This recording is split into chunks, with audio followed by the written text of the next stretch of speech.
much for joining me. Please take a moment to look over the risk disclaimer, which should now be on your screen. If you're watching the recording, please pause the recording and read over the risk disclaimer before we begin. As always, if at any point during the presentation you have questions, by all means, please feel free to put them in the chat box. I'll be happy to address them. We'll be covering all the majors, most of the crosses, and even a few exotic pairs if I remember, as well as indices, gold, and oil. So by all means, place your question. I'll probably cover it. If I go past an area and you would like me to go back, feel free to ask a question, or feel free to make me cover any pairs that I may forget. All right, let's get started. We're going to start with the Nikkei. This is Nikkei Futures, December edition. I think that it is worth noting here, I've been talking about the Nikkei for quite some time.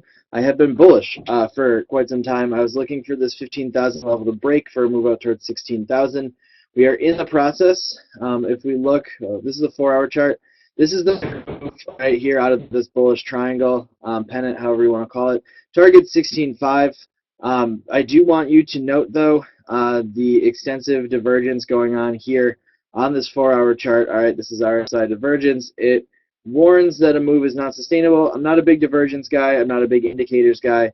But when divergence gets this pronounced, especially on equities, when we're kind of nearing this, when we're keep setting new records, I tend to pay attention to it. So that has tempered my Nikkei bullishness a little bit. I do still think there is a good chance we extend the move up towards 16,000. These previous highs here at 1620. And then we'll see from there, maybe we pull back from 16,000. But just note the divergence going on here on the Nikkei. The other thing that I wanted to point out, I pointed it out on Twitter earlier today. If we first get it out.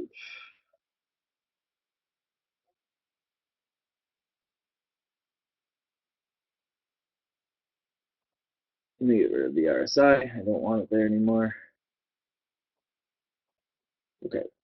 If we look at the daily chart of E-mini futures and we talk about the distance from the 200 period moving the 200-day moving average, I think it's worth noting, okay, that the farthest that we've gotten from the 200 period, 200-day EMA here, came back here at the 666 lows back in March of 09, right? The distance between price and the 200-day EMA was greatly stretched back then. And if we look where we're at now, this line measures the distance that we set back here. We are not even close to as overstretched as we were back in 08. Which isn't to say that we're not due for a major correction or that anything's going to happen. I just want you to note that according to the way that moving averages are setting up, there is still significant room to the upside before we hit danger levels like we saw here in 2008. All right, so that's just something to keep in mind. Let's go to the yen pairs here. We noted divergence in the Nikkei. So we're going to be keeping a careful eye here on yen pairs. You can see dollar yen opening relatively flat here, just under this 101.50 level. Definitely want to keep your eye here on that. We're opening at 101.29, so basically unchanged. Let's drop down to the 4-hour chart. Okay, so this area right here, we're looking for this next major resistance area about 101.50. Obviously, the key support area is this ascending trend line. We have quite a ways to go before we even encounter that support level. We will also likely find some light support here at this previous peak. All right, call it 160. So keep your eye on that as well. The other yen pairs, ones that I'm watching for, Aussie yen. We are gapping slightly lower here. To start the day, we're at 92.79 versus a 92.90 close on Friday. So Aussie yen trading right at this significant trend line. We held the trend line on Friday. We'll see if we hold the trend line again here to start the week. Right now, right below that 50-day EMA there in red. So we'll see how that exactly plays out. If we do make new lows below 92.47, You'd have to watch this 92.30 for support as well, but then we'd at least, you would think, head down towards this 91 region, and then from there we'd have to see. The rest of the yen pairs, actually Kiwi yen is actually an interesting position here as well. All right, bouncing off this trend line. This is starting to look like an ascending triangle, which are actually bullish.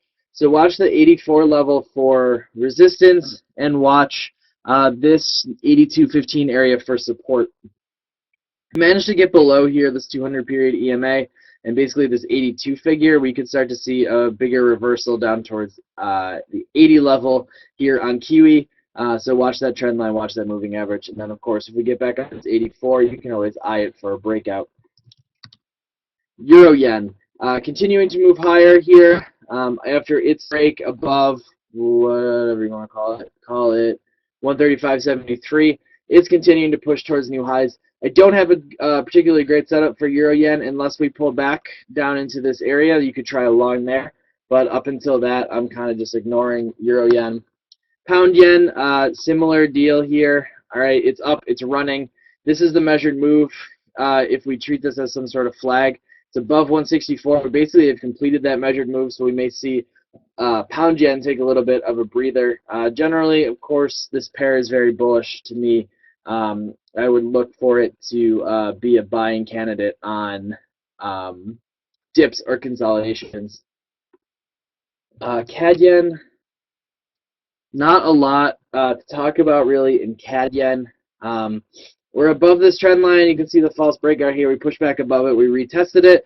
So you could try longs basically here, 95.60 stop, about a 60 pip stop, which isn't terrible, for the continuation of this move.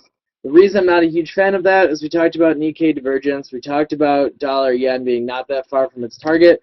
And dollar CAD honestly looks pretty good for longs this week. All right, if dollar CAD dips down towards about 105, I think that's a decent buying opportunity. So I'm not super keen on buying CAD yen. I don't think there's a lot of upside there. If we do see dollar CAD break down below 105 or dollar yen break this 101.50, then CAD yen will do fine with either of those. But for right now, yeah, I mean, and I would bet retail is not overly short dollar yen either. So yeah, I mean, you gotta watch for sentiment extremes on dollar yen. I do still think we have some higher to go, but I'm not overly keen on getting very long the yen pairs, short the yen. I do like shorting yen pairs if you can find the setups. Right now, Aussie yen's the only one that has a potential setup. But again, any yen pairs that I'm taking are going to be very tactical with a very clean setup, just because the pairs have been so well bid lately, and they are starting to enter a period where they may become increasingly volatile as the Nikkei may be topping. At least there's a possibility that we'll see a correction in the Nikkei if it's not topping per se. All right, so most of the major yen pairs covered. Let's do some dollar pairs. Euro dollar gap slightly lower. Whatever, this is basically the major level here. 135.75 is the resistance level. We'll see if this 50% fib holds or if this 618% fib wins the battle. Okay, I talked about this in video. 618 held, all right, on that sell-off. And then here we're talking about a major 50% holding on this leg down. And then, of course, we're in the broader context. If we go out to the weekly chart, we're in the broader context of a 618% fib hold right here. Okay, so 2-to-1 bearish fibs. So we'll see how that plays out to start the week. We do see downside here for euro dollar. Sentiment was not in favor of that at the end of last week, and you can see that by we squeezed higher. I don't have the new sentiment readings, retail or caught, for how people are positioned euro dollar, but this technical level is a decent one to look for some downside. Pound dollar is also in a position where you may want to consider looking for some downside here. All right, we are right at the top of this range, 162.30 or so, maybe 162.35 is roughly the top of the range. We're at 162.23, opened slightly higher today. Worth noting, caught is short euro by 60, so nothing overwhelming, slightly more than half. Aussie lower. So, all right, this Aussie chart is a mess right now. I'll show you what it's actually fairly significant though. So here we have the daily chart of Aussie dollar. I'm measuring, I guess I can measure it from the highs. It doesn't make that much of a difference. Okay, if you measure the 105.97 highs down to the 88.47 lows, we reversed very nicely at a 50% fib. All right, twice failed to close a daily candle, got a very nice rejection candle, and we've piled in lower. Now, if you view the 50% fib as requiring an equidistant move to the downside, all right, an AB equals CD type thing, that, for what it's worth, comes in at 80. Okay, so to me, there is quite some downside still left on Aussie dollar. That downside may, and I hope will, come after some sort of retracement to allow for me to hop on that potential trend. We got slightly lower here to start the day. We'll see if we do manage to see a pullback. I'm looking at this 93 area, all right, as a potential level to get short Aussie dollar if we do manage to make it that high. Okay, 93 is basically the 50% fib. There's some trend line moving average resistance in that area as well. So I will be looking for that possibility here to start the week going into maybe Tuesday or Wednesday. Then, of course, we have the holiday on Thursday. So we know we may not see anything to do with Aussie dollar this week, but it is one that I have my eye on. I would love for an opportunity to hop on what could be the resumption of a major bear trend down towards that 80 figure. All right. Kiwi dollar. Both Mike and I talked about this in our videos. We are retesting this neckline very nicely. This is a very attractive short opportunity here to start the week. 82 measured move is down in the 78 region. So again, quite some downside. May see Kiwi play some catch up to Aussie on the downside, which could lead to a nice Aussie Kiwi upside trade. It's right below this 112 major support area. It will help if we can break this trend line, moving average resistance around 113. We'll see. This is a good area, low risk to get long. I don't like that we broke below 112. We'll see how we start the week, but I do think there is some potential upside here on Aussie Kiwi. I've thought that for quite some time, and we haven't been able to sustain any sort of rally. Another Kiwi pair worth looking for shorts is Euro Kiwi. Euro Kiwi, very, very nice right now, retesting this descending trend line here, connecting the 172.72 highs with this touch of 167 back in very early November, it looks like. All right, we're through there, we're retesting, we got a little bit higher. We'll see how it sorts out when some volatility when some liquidity enters the market. But I do like Euro Kiwi to the upside this week. I would like to see some sort of correction on Pound Kiwi to enter into this nasty move higher, but I missed it, and I'm not going to chase it. I was looking for it, and I just didn't catch it. So we'll see how that plays out. The Pound Aussie, Euro Aussie also look good for higher after maybe a bit of a breather. All right, Pound Aussie looking for a move back down to, 173 would be nice if we get a 300 pip move lower. I don't think we'll see that, so we'll have to look for some sort of closer consolidation. And then Euro Aussie, that level is about 145.40, which is a little bit more reasonable, but still we probably won't see as much of a correction as we want on these pairs. All right. So we'll have to see how those play out. What else? Talked about dollar CAD, Aussie dollar, Kiwi dollar, Euro Aussie, Pound Aussie, dollar Swiss. All right, sold off hard. There is some sort of flag argument still to be made here, though it's not ideal. All right. Let's take a look here at the fib level. Testing the oil just below the 50% right now. So that is an area to watch on dollar Swiss, just like it's an area to watch for short on euro dollar. We'll see. Euro Swiss, very actually attractive long opportunities here. Your stop would be just below 122.80, and be looking for a move up towards 123.40, then an eventual breakout higher. So that's something to keep in mind if you're willing to trade Euro Swiss. Nordics, Swedish krona right at support right here. Norwegian krone just above 50% fib, 6.05. It's the area I'm looking at. We'll see how it behaves when it gets down there. You can always, if you don't want to trade the fib level, you can always watch for it to break out of this channel flag type thing that it's been trading in for the past 2 weeks or so. Other ones, Euro NOK and right at support right now, and then EuroSec trading in a pretty clean flag actually, so you can watch that for a breakout higher.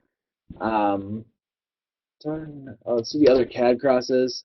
Aussie CAD would be actually a very nice short if we could get up towards 97.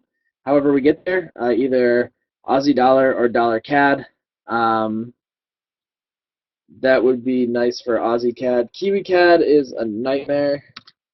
Has been for quite some time. Okay, we're just off the support area. This really, I mean, I guess it's actually just trading in a really nice range. It's just a choppy range. Just at the bottom of the range, it held. We'll see if it breaks down. If Kiwi dollar breaks down, Kiwi CAD will follow it. So, I mean, I'm biased to the downside on this, but there isn't as clear of a setup. Yeah, I mean, you can even hedge a little bit and buy Kiwi CAD and sell Kiwi dollar. Considering I'm bullish dollar CAD, that's the trade that it gives you, and I do like it. So that is a potential opportunity. Some weird pairs I've been looking at. Dollar Turkish lira right near support, right near 6.18% fib. I might actually trade it this week to the upside. If we get a move down towards 2 during the European session when this pair is the most liquid, I will maybe take a shot long. I've traded this pair in the past and had some pretty good results with it. It does have a big carry. All right, Turkish Central Bank has a high interest rate, so buying it is expensive in terms of the roll, but it's not. If you're right on the trade, it doesn't really take that much away from you. It's obviously better to short it, but until it breaks that 618, and basically if it breaks that 2 level, it could be a great short if you're a carry trader. Another one that's actually an interesting area here, maybe dollar Hungarian forint, so USD HUF. That could be a potential downside trade. If we manage to get below this area here, we do have a potential little head and shoulders action going. We held a 6.18% fib at 22288. So 218.34 would be the level. We may see a breakdown towards new lows. Again, unusual pairs to trade, so you have to deal with big spreads, low liquidity. So do your homework before you trade them. No, these are pairs that I have traded. I don't know if I've traded dollar HUF before. I have traded Euro HUF, which also has a potential for some downside, similar setup on that 6.8% fib. And I've definitely traded Turkish lira before. Just starting to expand a little bit because of the way that Euro Aussie, Pound Aussie, Pound Kiwi, Aussie dollar, the way that all these pairs moved, you know, I don't like chasing these moves, so I venture elsewhere and see if I can find attractive setups when the majors aren't cooperating. So I still do like Euro and Pound, but without retracements, I'm not a huge fan of the other ones, so I went looking for other places to trade. My favorite is that that dollar Turkish lira, which I'll be keeping an eye on this week. Euro pound. Nice descending trend line here. Maybe if we get around that. You do have some sort of double bottom argument to be made right around this area. It's not an attractive one, but 83.20 or so would be that level. 83.60 is the first resistance level. If we can get above there, we may see a rally. I don't know how I feel about that. I think the pair is fairly ugly right here, so I'm not overly keen on buying Euro Pound, but it is, I think, worth watching. Other trades, other pairs, other things. I talked about E-minis in terms of its distance from its 200. Also, I think just worth noting, next resistance level around 1811 or so. All right, so just watch that wedge. This whole rally has been one giant rising wedge, so I wouldn't get overly excited about it, but there is another rising wedge on E-minis. Nikkei, similar, if not quite as clean. Um,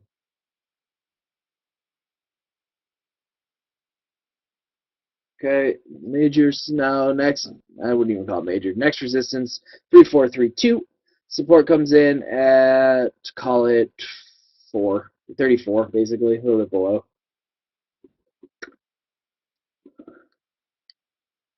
Right, yeah, exactly. Rising wedges, or as Jason calls them, ending diagonals. Same idea, different, uh, basically, chart formation versus Elliott wave. They can go forever and ever and ever. Rising wedges can rise for. I love rising wedges. They're my favorite pattern to trade. You just have to trade them on the break because when they break, it's amazing. They can fall like really, really fast and really, really far. But if you try to anticipate the break of a rising wedge, yes, you will end up broke quickly because they can rise forever and ever and ever. I mean, you can make an argument here on E-minis that we've been in a rising wedge since basically 2010.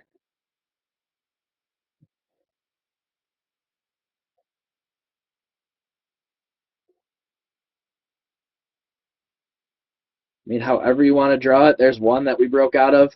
This is another one that we broke out of. Just draw this top line here. There's a third one that we broke out of. All right, if you draw it like here. So we've been in one forever. So that's kind of the point, is that they will take all your money if you keep shorting them. But they are fun to watch, and when they do eventually break down, they're spectacular. Okay, other pairs that I can do the other Swissies. Aussie Swiss, obviously selling off here as Euro Aussie rallies. Same deal. I mean, 84 now at the level to try to sell Aussie Swiss. I don't like to be long Swiss franc, so I won't be trading that. Kiwi Swiss, pretty close to support actually. That's worth noting. At 74 level, looks like pretty decent support. You could try long here. You could try another hedge, long Kiwi Swiss, long Euro Kiwi. That would be a nice hedge opportunity as well. I don't really use those hedge trades, but they might work out pretty well depending on your trading style. CAD Swiss, I haven't do the other two. CAD Swiss is really ugly. 85.25, those lows would be a buying opportunity. 87 would be a selling opportunity if you trade CAD Swiss. Euro CAD, spectacular move higher. We're above all the major fibs. This chart I don't have anything on. I haven't had anything on it for a long time now. Pound CAD continues to look really nice as well. I've been calling for 1.7 on Pound CAD forever. We got that. We got 171. I didn't hold my trade long enough, but I still did pretty well on it, so I'm not too concerned.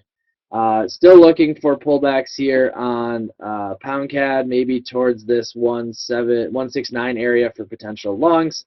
Again, if you've been paying attention to me for any length of time, you know I'm very, very, very bullish Pound CAD.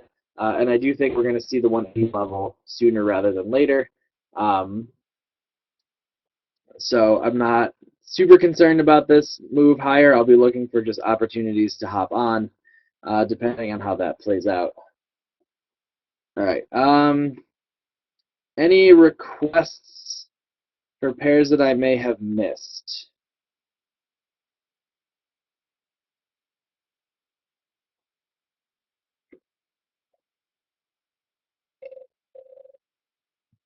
Pound Swiss, sure.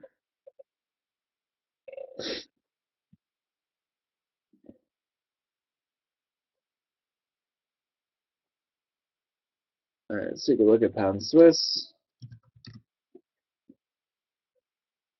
Ugh.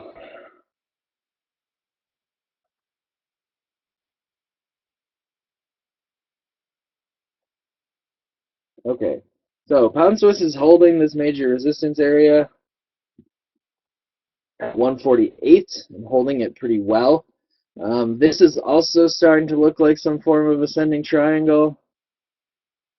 A couple different potential trend lines, it looks like. Okay, we're sitting at the steep sloping one just about now. It's above 147. And then your own cable, sure thing. I mean, all right. So I like pound Swiss higher. I like pound higher against basically everything. My ideal trade would be a move down towards this trend line here, around 145. We get a 200 pip move lower. I'd be an enthusiastic buyer of pound Swiss. Until then, I will pass on buying it until we're above 148. So either a move above 148, a move down towards 145, and I'll buy it. I will not sell it. All right, so euro dollar, it's going to be basically whether or not it holds this 135.75 peak, well, rejection candle here. On the 4-hour chart. Okay, we'll see if it holds this level here. I still like to the downside if we manage to start pushing above 135.78, 136.27 is the next major resistance, and then from there we'll have to see. Pound dollar, I actually like short near the open, well, right around now, as we are right near the top of this range. Looking for a move down towards 1.6 or maybe even 1.59, which is the bottom of this range. And then, of course, if we break to the upside, that's not really a big problem to me because I will just happily go long, assuming this is some sort of bull flag, looking for a resumption of this big move higher off of the 148 lows. Looking for at least 167, if not higher. So initially, I like it short. If we break out above these 165, 162.60 highs, I will be more than happy to flip to the upside from there.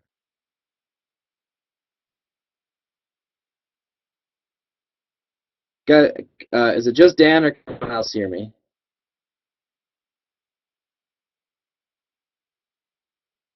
Okay.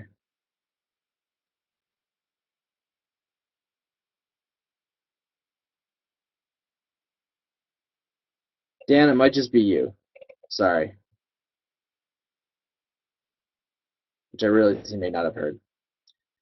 Okay. Long term, 6 months, might bullish the dollar. I don't want to go that because I don't know what's going to happen in the December Fed meeting. All right, so from now until the December Fed meeting, I am tentatively bullish the dollar, looking for moves lower in pound dollar, Aussie dollar, euro dollar. Going into the December Fed meeting, I don't have any interest in being long the dollar. I don't think we see a taper in December. I think it's a possibility. I would give it 30, 40%. But I don't think, it's 30 or 40%, not above 50. I think we see the dollar weaken after the December Fed meeting. We see the so-called Christmas rally or whatever into January. And then after that level, after that occurs, I would start to get bullish the dollar again going into the March meeting where I do think we'll see tapering. Again, depending on what data we see going forward, that could all change. But for the next month, I am tentatively bullish the dollar. For the next few months after that, probably will be bearish, but we'll have to see how everything reacts and what exactly we see, not just at the December Fed meeting, but also December NFPs, which are not that far away. If we see a very strong employment number in December, for November, even if we don't see a taper in December, the market will be considering the possibility every month after that. So we'll have to see, what those numbers look like going forward. All right, any other requests for pairs that I may have missed?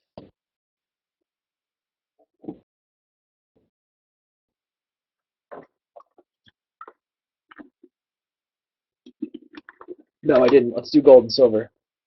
And actually oil, too. Let's see what oil did. Oil, not down nearly as much as I would have thought. Wait, I think oil's open, right? But we're noting that we saw a deal with Iran over the weekend, trading some of their nuclear ambitions for due sanctions. That will probably be a burden on oil, or at least it should be a burden on oil, but you know how financial markets are. Sometimes they do the exact opposite of what everyone expects. So watch this 93 support level once oil trading gets going. It's now trading right at its resistance level. You could make an argument for a really sloppy inverse head and shoulders down here. for some sort of medium-term reversal up to the 102 level. But I'm not overly aggressively long crude. Gold. Gold still looks bearish. It looks like it's consolidating, flagging here for at least one more low. We do have, this support level doesn't come in until 120. This support level on the retest comes in at about 1220. So yeah, not overly keen on buying gold here. First step for gold will be above 1250. Second step for gold will be a break of this trend line.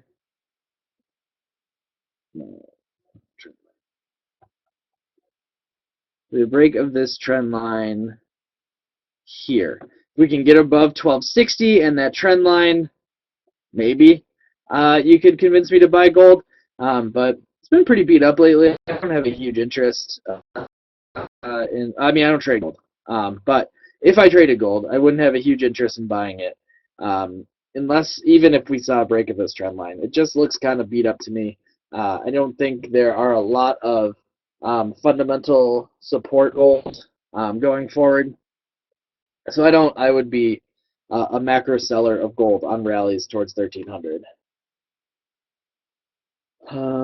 Silver. Basically the same idea on silver, except for it looks even worse.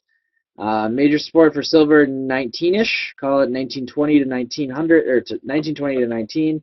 And then these goes again, another trend line to watch on silver, starting to look a little bit like a wedge. So that's worth watching. But I remain bearish silver and gold. All right, other ones.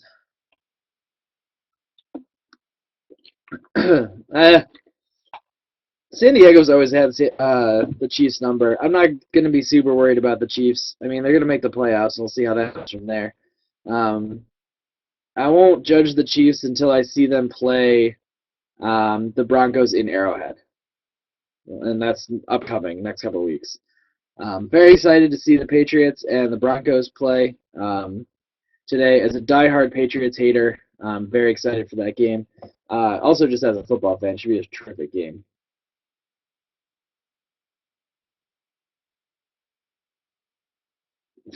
Yeah, amen. All right, any other requests?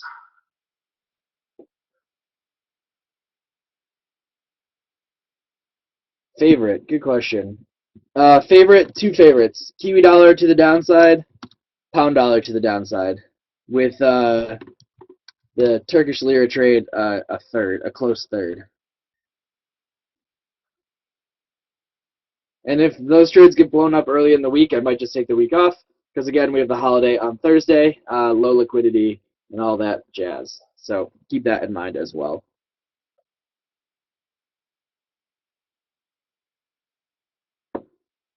All right, I'm going to wrap it up. Thank you, everyone, for joining me. Very much appreciate it. I'm looking forward to talking to you this week. If you are American, enjoy your Thanksgiving. If you are not, enjoy your week. And remember, the holiday will be gone on Thursday. All right, talk to you soon. Have a terrific one.